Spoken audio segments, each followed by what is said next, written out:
क्या है आध्यात्म? दर्शन, चिंतन धारा, विद्या या संस्कृति की परंपरागत विरासत। आध्यात्म दर्शन यानी जीवन का शाश्वत सत्य। मानव जीवन से जुड़े शाश्वत सत्यों को जानिए और समझिए उपासक डॉक्टर सोहन राज तातेड़ से हमारे खास कार्यक्रम आत्मविज्ञान में। आत्मविज्ञान यानी सही दृष्टि, सही सोच। भाई और बहनों, मातृशक्ति को नमन। स्टूडियो में आपका हार्दिक स्वागत है, अभिनंदन है, सत्कार है। आत्मविज्ञान साइंस ऑफ द सोल कार्यक्रम के अंतर्गत हम आपको सही दृष्टि, सही सोच, राइट विजन, राइट थिंकिंग के तहत आपकी नकारात्मक सोच, आपकी गलत सोच, आपकी रॉन्ग बिलीफ, उसको समाप्त करके आपकी बिलीफ को सही करते हैं, आपके विजन को सही करते हैं, आपकी सोच को सही करते हैं, आपके नकारात्मक भावों को सकारात्मक भावों में बदलते हैं। हमारे पास में न कोई जादू है, न कोई टोना है, कोई तंत्र है, न कोई मंत्र है, न कोई तांत्रिक विद्या है, न कोई ज्योतिष है।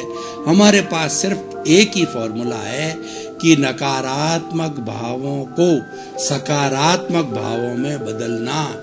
यही हमारा आत्मविज्ञान कार्यक्रम का उद्देश्य है और हमारे आत्मविज्ञान कार्यक्रम के केंद्र में आत्मा है। जहां पर केंद्र में चेतना है, केंद्र में आत्मा है, जो हमारा अस्तित्व है, वहां कोई भी गलत कार्य नहीं हो सकता है, क्योंकि चेतन तो एक गुणों का पुंज है। चेतन के अंदर कोई अशुद्धि है ही नहीं, वो तो बिल्कुल प्योर है, वो तो ब्लिस है। ये सारा कार्य हम अलग अलग एपिसोड्स विषयों के माध्यम से करते हैं। तो आज का बहुत सुंदर विषय है कि जीवन एक पहेली है। भाई और बहनों, जीवन किसे कहते हैं ये हमें समझना है। और पहेली का क्या अर्थ होता है? दो शब्द है। जीवन क्या होता है कि जब हमारा जन्म होता है, जब बच्चा जन्म लेता है और प्रौढ़ होकर के, वृद्ध होकर के मृत्यु को प्राप्त होता है, उसके बीच का जो लाइफ स्पान होता है 50, 60, 70, 80, 90, 100 साल है, वह जीवन कहलाता है। उसको हम लाइफ कहते हैं, वह हमारा जीवन है।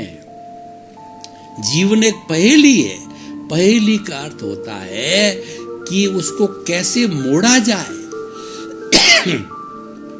उसको कैसे डेकोरेट किया जाए और उसको कैसे डिजाइन किया जाए, उसको कैसे स्ट्रक्चरिंग की जाए, वह एक पहेली कहलाती है।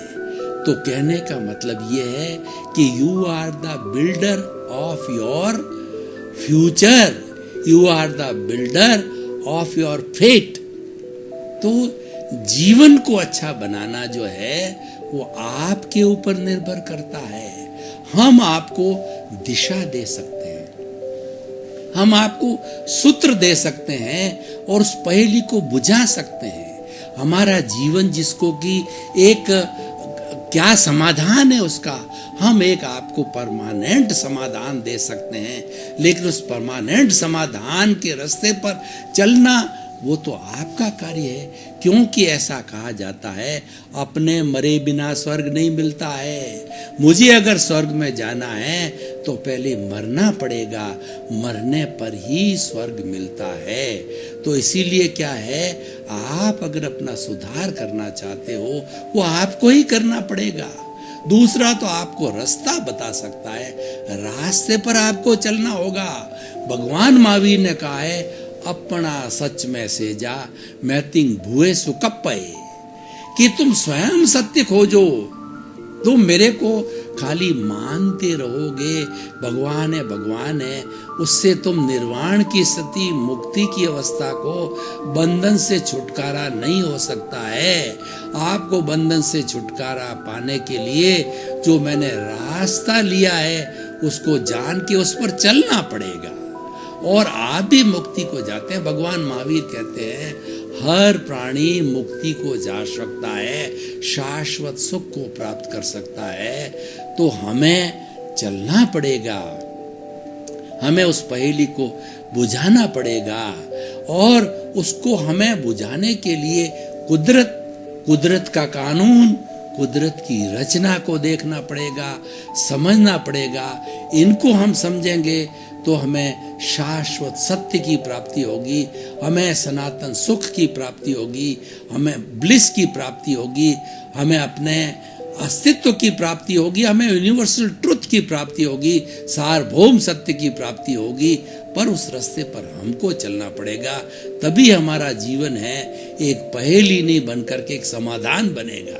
इसके लिए मैं आपको, वैसे तो कई सूत्र हो सकते हैं, लेकिन मुख्य रूप से 5 सूत्र आपके सामने जितना समय है वो रखना चाहता हूँ।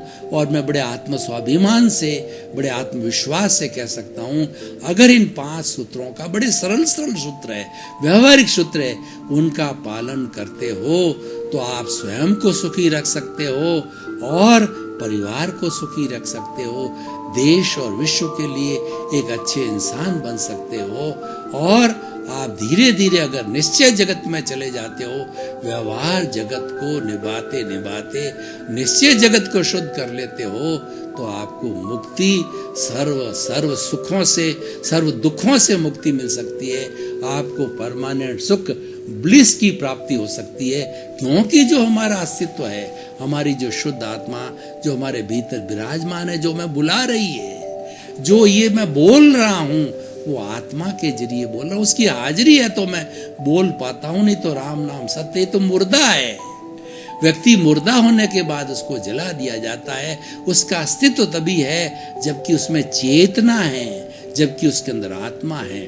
तो 5 सूत्र में पहला सूत्र है भावक क्रिया, बहुत बड़ा सुंदर सूत्र है। ये व्यवहार को भी शुद्ध करता है, निश्चय को भी शुद्ध करता है और ये मुक्ति तक ले जाता है। भावक क्रिया का मत है हमेशा वर्तमान में जीना। क्या होता है, हम अपना बहुत सा लंबा जीवन जो है या तो भूत में बिता देते हैं, तो भूत की जो है स्मृति करते रहते हैं, या भविष्य की कल्पना करते रहते हैं। लेकिन हमें भूत, भविष्य, वर्तमान तीनों को साथ लेके चलना है। लेकिन क्वेश्चन ये है कि जब हमको आवश्यकता हो तब आप भूत में जाइए, भविष्य में जाइए और पुनः कुछ क्षणों के अंदर उसके चिंतन को लेकर के वर्तमान में आ जाइए, क्योंकि वर्तमान का क्षण ही उपयोगी क्षण है और यही काम करने का क्षण है। तो इसीलिए किसी बहुत ही विद्वान ने ठीक ही कहा है कि काल करे सो आज कर और आज करे सो अब, पल में प्रलय होएगी बहुरी करेगा कब। यानी जो कुछ जो है तुम्हारे को कल करना आज कर डालो। आज का मतलब प्रेजेंट में रहो, वर्तमान के अंदर रहो। Yesterday has gone away, tomorrow never exist, the movement of the present is with you to do something. ये भावक क्रिया है। हर काम करो वो वर्तमान में जी करके करो। वर्तमान में जी के कैसे करें? खाने के समय खाना, पीने के समय पीना।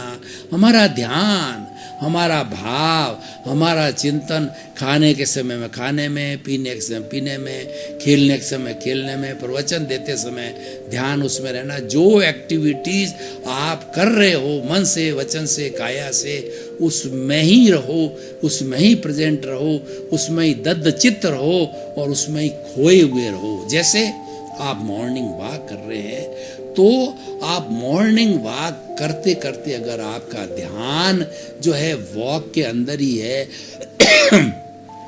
वह गमन योग कहलाता है। गमन योग साधना है।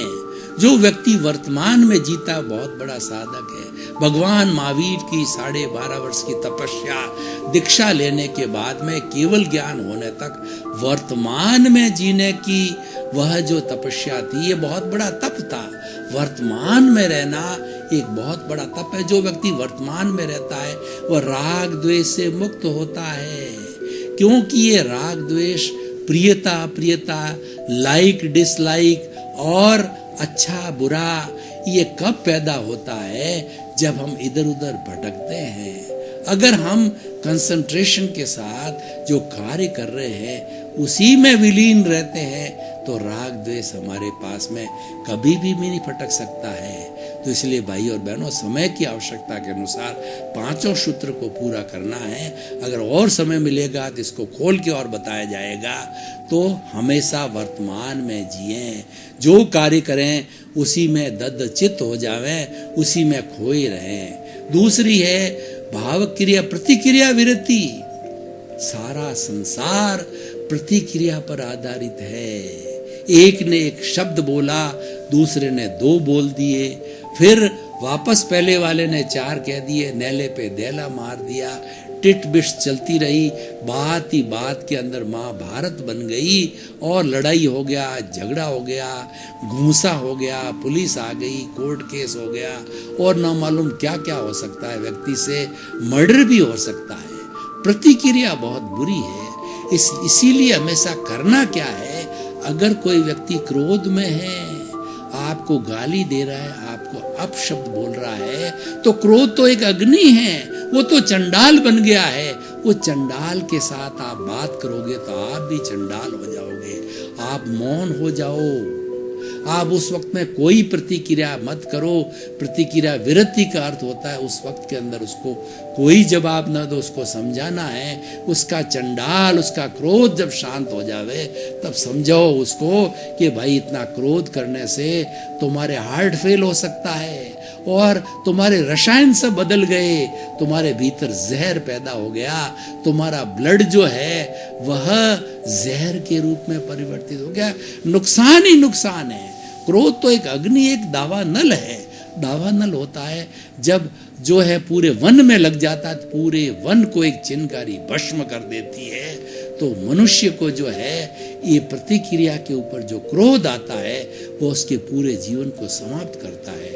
इसलिए प्रतिक्रिया को रोकिए। प्रतिक्रिया को हम कैसे रोक सकते हैं, हमको मालूम पड़ गया। और देखिए प्रतिक्रिया कौन करता, आपको गाली कौन देता है, ये सब पूर्व जन्म में आप साथ लेके आए। इस दुनिया के अंदर 33 करोड़ देवी देवता है, तो किसी की ताकत नहीं कि आपका भला कर सके।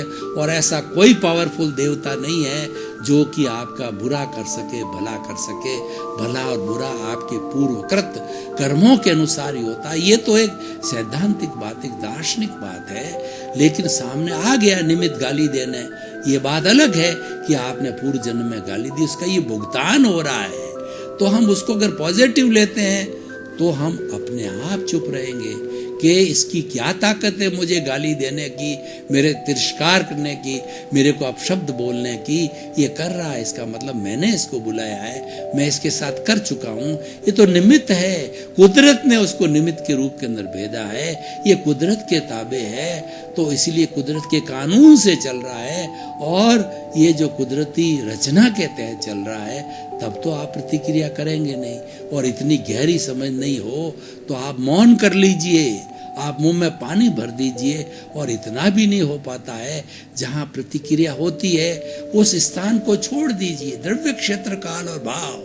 किसी घटना को घटित होने के अंदर ये चार चीजें जरूरी होती। द्रव्य मतलब व्यक्ति जो लड़ाई झगड़ा करने वाला है। क्षेत्र का मतलब स्थान, कमरे में हो रही तो कमरा छोड़ करके बाहर चले जाइए। आप जो है पोर्च में चले जाइए, बाहर चले जाइए। क्षेत्र, द्रव्य, क्षेत्र, काल, इस काल को टाल दीजिए। काल को मतलब आप बाहर चले गए तो काल टल गया। और भाव का मतलब ये है कि आपने उसके बुरे चिंतन को सुना ही नहीं तो प्रतिक्रिया हुई नहीं।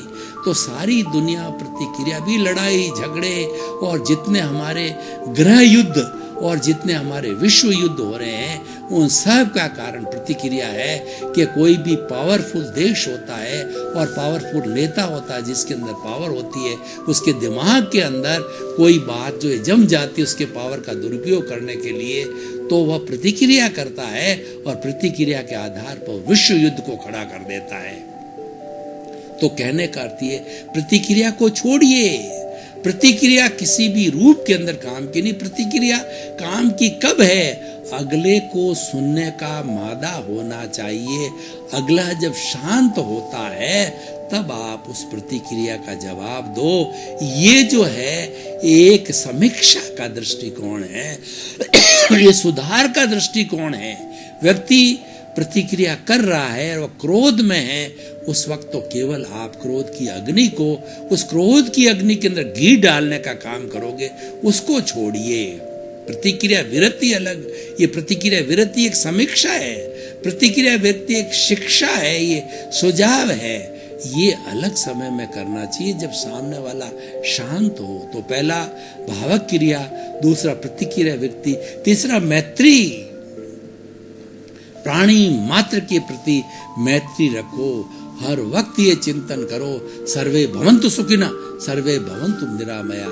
मेरा इस विश्व के 84 लाख जीवायोनि प्राणियों के साथ के अंदर कोई शत्रुता नहीं है, मेरा कोई दुश्मन नहीं है, सभी मेरे मित्र है, किसी के साथ के अंदर मेरी शत्रुता नहीं है। जब आप ऐसा भाव रखोगे तो आपके समस्त प्राणी उस शुद्ध भावों के कारण आपके मित्र बन जाएंगे। और उसके विरुद्ध जो है आप नकारात्मक भाव रखोगे, किसी के प्रति शत्रुता का भाव रखोगे, प्रतिशोध का भाव रखोगे, तो ये जो है मल्टीप्लाई होते रहेंगे। भाव हमेशा अच्छे हैं तो अच्छे भाव मल्टीप्लाई होते हैं, बुरे हैं तो बुरे भाव मल्टीप्लाई हो जाते हैं। तो हमें जो है ये तीसरी बात जो है कि मैत्री की भावना रखनी चाहिए। मैत्री की भावना रखने से, मैत्री फ्रेंडशिप जो है एक बहुत ही अच्छी पॉलिसी है।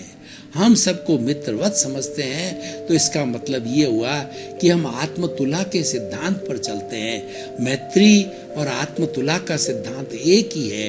यानी आत्मतुला का सिद्धांत क्या है कि जगत के सारे जीव है वो सारे एक से है। मैं आपको एक उदाहरण देना चाहता हूँ कि हमारे कबीरदास जी जो है बहुत बड़े इंट्यूशनल कवि हुए, उनका एक पुत्र था कमाल। तो वो कमाल पहुंचा हुआ साधक था। कबीरदास जी बकरी रखा करते थे, बकरी का दूध पिया करते। अपने बेटे कमाल को कहा कि ये बेटे जो है, ये बकरी जो है वो भूखी हुई, तुम जाके कुछ घास फूस लेकर के आओ और इस बकरी को खिलाओ तो बेचारी भूख मिटे और हमको अच्छा दूध दे। तो कमाल जो है एक बड़ी कैंची लेकर के उद्यान में चला गया और उसने कैंची को जो दूध पे चलाया, सर सर की आवाज है, उसको लगा कि कोई चेतना उसमें दौड़ रही है और वो मेरी तरफ आ रही है। वो उसको काट नहीं सका और वो थोड़ा भीतर इंट्यूशन के अंदर गया, साधक था। तो उसने देखा कि मैं किसको काटूं, जिनको काटने की तरफ कैंची उठा रहा, वो मैं मेरे स्वयं को काट रहा हूँ। आत्मतुला के सिद्धांत पे आ गया और वो निहारता रहा। वो चेतना जो है हर वक्त सामने वाली हाजिर रही। वो चेतना से उस चेतना के स्पर्श किया और शाम तक भी वो दूध नहीं काट सका, क्योंकि उसमें वही चेतना थी, उसमें वही परमात्मा थे, उसमें वही शुद्ध आत्मा थी जो उसके खुद में थी। दोनों ने एक दूसरे का जो है संपर्क किया और वो घर पर बेरंग आ गया, बिना घास लिए आ गया। तो कबीरदास जी ने पूछा कि कमाल तुम घास लेकर के आए या नहीं? उन्होंने कहा कि मैं गया, काटने लगा तो किसको काटूं? मुझे लगा कि मेरे हाथ काट रहा हूं, मेरे पांव काट रहा हूं, तो क्या ये उचित था? तो इसीलिए मैं नहीं काट सकता। तो कबीरदास जी ने कहा कमाल, तुम्हें हमेशा पीढ़ियां याद रखेगी, तुम बहुत बड़े, मेरे से भी बहुत ऊंचे इंट्यूशनल साधक हो। तो भाई और बहनों, ये मैत्री का उदाहरण है। मैत्री कब आती है कि हमारे भीतर सरलता होती है, हमारे भीतर संभाव होता है। प्राणी मात्र के प्रति एक सा भाव होना चाहिए, चाहे हमारा शत्रु है, चाहे हमारा मित्र है, चाहे हमारा कोई तिरस्कार कर रहा है, सम्मान कर रहा है, हमको चाहे सुख दे रहा है, चाहे दुख दे रहा है, हमारी प्रतिक्रिया कर रहा है या बुरी कर रहा है, अच्छी कर रहा है, हम उसको एक समान समझते हैं। तो वह जो है मैत्री का भाव आ जाता है। तो जो हमने 3 सूत्र आपको बताए, पहला भावक क्रिया, प्रतिक्रिया व्यक्ति, मैत्री मित्र भाषण। देखिए बहुत बड़ा सुंदर गुण है कि व्यक्ति को कम बोलना चाहिए, मीठा बोलना चाहिए, प्रिय बोलना चाहिए, जितनी आवश्यकता हो उतना बोलना चाहिए, सत्य बोलना चाहिए और किसी का अहित हो वैसा नहीं बोलना चाहिए। हमारे धार्मिक ग्रंथों में कहा गया है, यद्यपि सत्यम लोक विरुद्धम नाचरणीयम नाचरणीयम। यद्यपि बात एकदम 100% सही है, लेकिन 100% सही बात आपने जज के सामने कर दी, उसको बेचारे को फांसी लग गई, तो वो सत्य किस काम का है? वो लोक विरुद्ध हो जाता है। लोक विरुद्ध कार्य हमें नहीं करना चाहिए। तो इसीलिए मित भाषण हमें आवश्यकता हो उतना ही बोलना चाहिए। जो वाचाल होता है, अधिक बोल जाता है, उसकी प्राण शक्ति खत्म होती है, उसकी ऊर्जा खत्म होती है, और वो कोई क्रिएटिव कार्य नहीं कर सकता है, वो कोई डेवलपमेंट का कार्य नहीं, क्योंकि सारी उसकी ऊर्जा है उसी के अंदर चली जाती है, वाचालता में चली जाती है। तो मित भाषण हमेशा अच्छा होता है। हमें उतना ही जवाब देना जितना आवश्यकता हो। सुनना ज्यादा चाहिए, बोलना कम चाहिए। सुनेंगे ज्यादा तो अगले वाले की बात हमारे तक अच्छी पहुंचेगी। कम बोलेंगे तो हमारी थोड़ी सी बात का उसके ऊपर बहुत बड़ा प्रभाव होगा। गागर में सागर होगा, क्योंकि सामने वाला जानेगा कि मैं इतनी देर बोलता रहा और उसने एक वाक्य के अंदर मेरे को बहुत बड़ा ज्ञान दे दिया, मेरी समस्या का समाधान कर दिया, तो ये कितना सज्जन व्यक्ति है। तो हमेशा मित भाषण अच्छा होता है। मित भाषण का अर्थ ये नहीं कि आप गूंगे बने रहो, बोलो ही नहीं, आवश्यकता पड़ने पर बोलना पड़ेगा। मनुष्य एक सामाजिक प्राणी है, हम समाज में जीते हैं, बिना समाज के, बिना परिवार के एक क्षण भी नहीं जी सकते। लेकिन समाज में और परिवार में कैसे जिए? मित भाषण से जिए, आवश्यक हो उतना ही बोलें। भाई और बहनों, आपका बहुत बहुत धन्यवाद। आप हमारा आत्मविज्ञान कार्यक्रम बराबर देखते रहिए।